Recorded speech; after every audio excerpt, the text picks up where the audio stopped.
Dear Melissa, what are some ways to best support a PM who's burning out? Nothing they are working on is outside of what a PM should be doing, but the job is a lot. And it's not just one PM, it's a few of them. And so that tells me it's something more than a localized problem. What are some ways to combat this fatigue? When it comes to fatigue for product managers, that is nothing new. Product management is a really big job. And I hear more and more about people burning out every single day.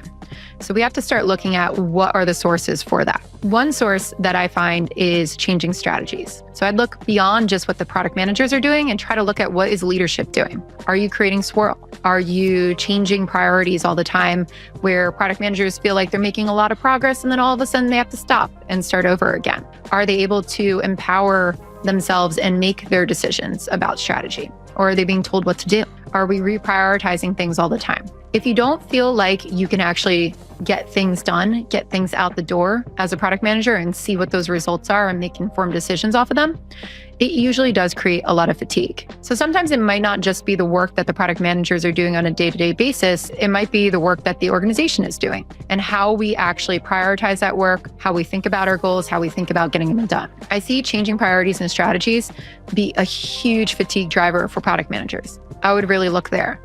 And if you do find that, then I would say, how do we start to stabilize that? How do we make sure that we have strategies that are at the right level of every part of the organization? We've got leaders that are thinking further ahead so that our product managers can think 6 months to a year out and start to figure out what is the vision that we're building and build for the long term. They're not just responding to short-term requests. So I would look there. Another place though, you said that nothing is out of the realm of what a product manager should be doing, but what should a product manager be doing? Sometimes we are taking on a lot more as a product manager than we should be. We're out there learning SQL so that we can actually figure out how to pull the data. We are trying to figure out how to build the processes around doing product management rather than just doing product management itself. This is where things like product operations comes in. Now, a lot of people see this as a rite of passage. Like, why can't a PM just go learn SQL? Why can't a PM do this? It's because it is a lot of work. You have other things to be doing. Your job is to go out there, talk to customers, figure out what their problems are, help run experiments,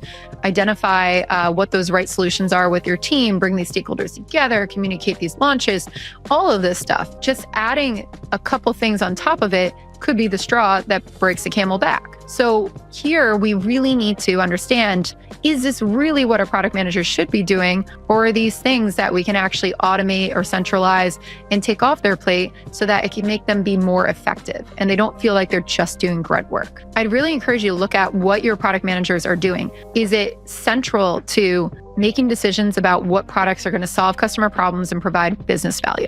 Are there things that they're doing to help enable those decisions to be made that don't necessarily have to fall on their plate? Things like getting data out of pipelines or trying to track it down all over the place or aggregate user research that's all over the company. These are things that could be automated. These are things that could be taken on by product operations.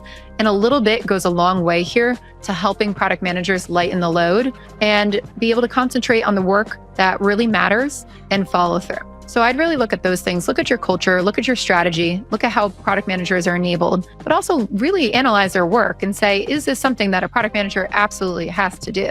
Or is it something that we can pull off their plate, automate and centralize, or have somebody else do so that they can focus on the work and they're not drowning? So that's incredibly important.